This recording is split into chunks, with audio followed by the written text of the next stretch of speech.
So a little bit of action today, a little more than I thought, but I posted on the weekend about how that five realized vol under five was really, really unnatural. We rarely ever see it sit there for very long, which means we were on the cusp of some sort of volatility. Just a reminder, everyone, of the disclaimer. So anything we talk about today is for educational, entertainment, and information purposes only. There was always a small possibility that it could be to the upside, which would have been spot up, vol up, right? So as we exploded higher, that would have been met with probably a little bit of firmness and volatility. But we got the opposite, which is what we expected, which was heading back down to that JPM collar strike at the 60.55 level. So that's kind of where we are now. We've seen a lot of parabolas out there in many, many different stocks, and we're seeing a little bit of unwinding in those positions. We had new highs in things like Reddit.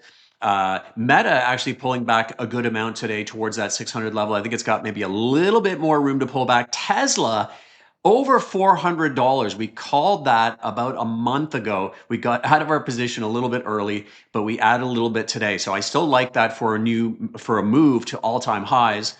And as far as everything else, SMCI sitting nicely, very nicely. BABA bouncing back huge with the China stimulus news. So that's in good shape again. Thank goodness we have positions at 92, 94, 88 and a half. So we've sold some cover calls against some of those. That's fine. We can reevaluate if we end up getting called away on that. We still have a little bit of stock that is not covered. So we're in very, very good shape. I'm very happy to see that because the China trade really imploded there and stayed down. So I like to see that. We're seeing a little bit of a follow up in some things like Freeport McMoran doing well. I'm looking at some trades there, potential put sales there.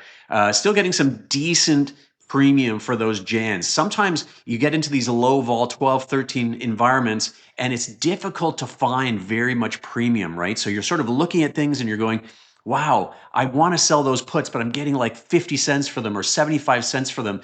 And that's where, in a lot of my teachings, I say, listen, you have to evaluate every situation. But when volatility gets very, very low and you're in a bullish environment, you might even be better off just owning the stock, maybe buying some upside call spreads, something like that to kind of play a little bit of upside there.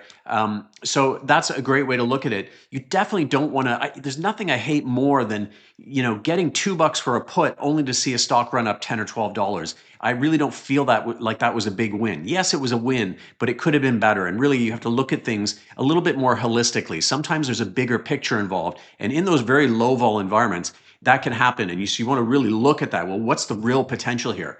So we got our cash machine trade on coin being a little bit threatened today. It's pulled back. It's just below our 320 strike. We've seen volatility come down. That's a really, really interesting thing. I mean, not that interesting because volatility tends to rise in the coin complex, Bitcoin, gold, things that are sort of safe haven, run to safety kinds of things. They tend to get that volatility increasing on the way up. So naturally, we're going to see it on the way down, even though we have big pullbacks in the stocks. But if we continue to see volatility, we're going to see volatility firm up in those option prices. I don't think so. I think we still are going to head down probably towards 100 implied vol in MSTR.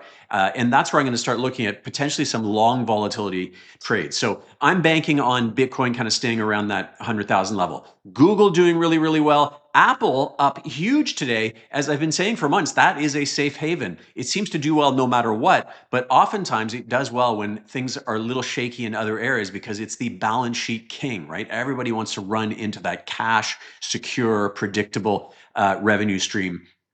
That is Apple. What an incredible company that is. Meta, of course, still love it. Sold some puts there today. Microsoft doing well. And the VIX up $1.40 today. We did not take our December 15 puts off yet. I'm going to wait and see how that bakes off a little bit more. We've got our SPY Iron Condor, which is back in business today on this pullback. Nice to see. I'm glad I didn't take that off. That's about it for now. I'll give you guys another update later, and I hope everybody's doing well today. See you later.